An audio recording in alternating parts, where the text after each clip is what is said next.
नमस्कार. दिनांक 30 मार्च.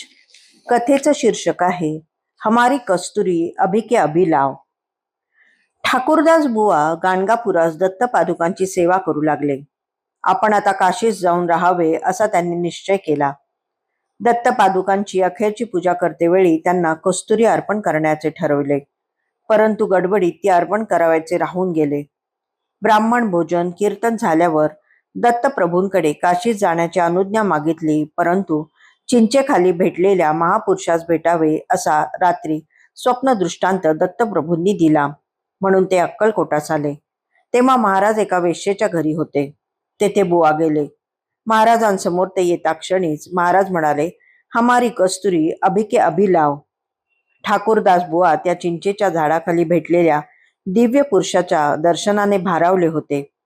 त्या महापुरुषाच्या बोलण्याने त्यांना नवल वाटले. त्या विचारातच ते गाणगापुरास आले. दत्तप्रभूंच्या सेवेस आरंभ झाल्यावर त्या गोष्टीचा थोडा विसर पडला, कारण आता त्यांच्या पुढे मोठी समस्या होती, ती त्यांच्या अंगावर उठलेल्या कोडाची. असे विद्रूप झालेले शरीर घेऊन पुन्हा नातेवाईकांकडे जाण्याची त्यांना लाज वाटू लागली. त्यापेक्षा कायमचे काशी क्षेत्री जाऊन राहावे, नातेवाईकांकडून तोंड लपवून राहावे असे त्यांनी ठरवले. आवरावर करण्याच्या गडबडीत दत्तप्रभूंना अर्पण करण्यासाठी आणलेल्या कस्तुरीचे त्यांना विस्मरण झाले. ब्राह्मण भोजन व कीर्तन झाल्यावर श्री दत्तप्रभूंकडे नतमस्तक होऊन त्यांनी काशीत जाण्याची अनुज्ञा मागितली, परंतु त्याच रात्री झालेल्या स्वप्न दृष्टांतात काशीत जाऊ नये, चिंचेखाली भेटलेल्या महापुरुषाकडे अक्कलकोटात जावे असा आदेश मिळाला. बुवा अक्कलकोटास आले. महाराज कोठे आहेत त्याचा शोध घेत घेत महाराजांसमोर उभे राहिले.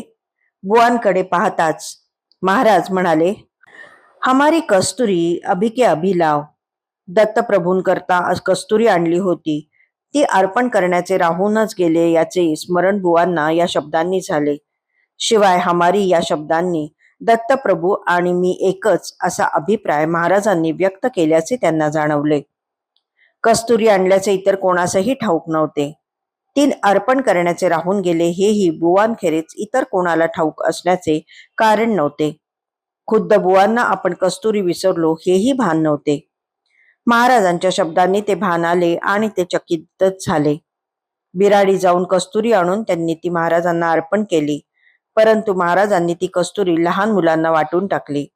इतकी मोलाची वस्तू ज्या सहजपणे आणि निरीच्छपणाने त्यांनी इतरांना दिली याचे बुवांना नवल वाटले.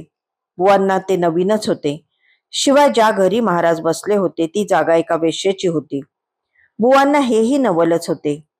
लोकप्रवादाची भीती नाही, शुद्धाशुद्ध याची चाड नाही, असा हा महापुरुष ज्या अलिप्तपणे निर्विकारपणाने येथे बसला होता, तो असंगपणा बुवांना फारच भावला. तो महापुरुष एकामागून एक आश्चर्याचे धक्के बुवांना देत होता, आपले वेगळेपण दाखवत होता. त्या प्रत्येक धक्क्याने ठाकूरदास बुवा महाराजांकडे आकर्षित होत होते. साऱ्या रूढ कल्पनांना धक्के देत देत महाराज ठाकूरदासांच्या मनातील विधी निषेधाची, पत, अब्रू, चाड, इब्रतीची, मोहाची, भेदाची जळमटे झाडून त्यांना शुद्ध स्वच्छ करीत होते. बसणाऱ्या प्रत्येक धक्क्यातून एक विलक्षण योगी पुरुषाचे अवधूत दिगंबर, स्वेच्छाधारी, स्वैरविहारी, जीवनमुक्त, परमहंस, अतिवर्णाश्रमी, त्यागी, विरक्त, शांत, दांत स्वरूप ठाकूरदासांना दिसून येते. डोळे विस्पारून अवाक होऊन ठाकूरदास बुवा निश्चलपणे ती रूप पाहत उभेच्या उभे होते. धन्यवाद.